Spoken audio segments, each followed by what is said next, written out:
I shot and killed Blondine Walker last month, but it seems like it happened yesterday.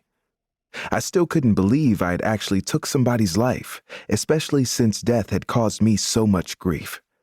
I'd lost my first wife, Maggie, and our 21-year-old son, Claude, on the same day a little over a year ago. I was still having a hard time dealing with such a big loss, because my parents was the only other kinfolks I had in Lexington, Alabama. Maggie and Claude had died of natural causes, but if somebody had killed them, I wouldn't have been able to go on. I shuddered whenever I thought about how Blondine's death had devastated her family. But she was as much to blame as I was. Blondine was one of several women I'd spent time with after Maggie died.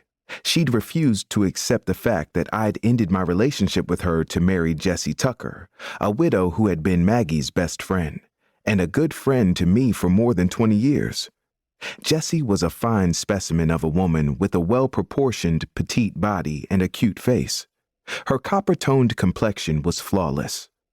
Blondine, who was still in her 20s at the time and probably the best-looking colored woman in town, couldn't believe that I'd chose a woman in her 40s over her. While everybody else was preparing to celebrate Christmas last month, Blondine was preparing to kill me and Jessie.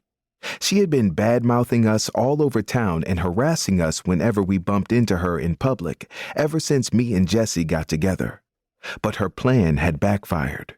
When she broke into my house in the middle of the night and barged into our bedroom with a gun in her hand, she was the one who ended up dead. Even though I had accidentally shot her during a scuffle, we agreed that the best thing for us to do was to cover it up.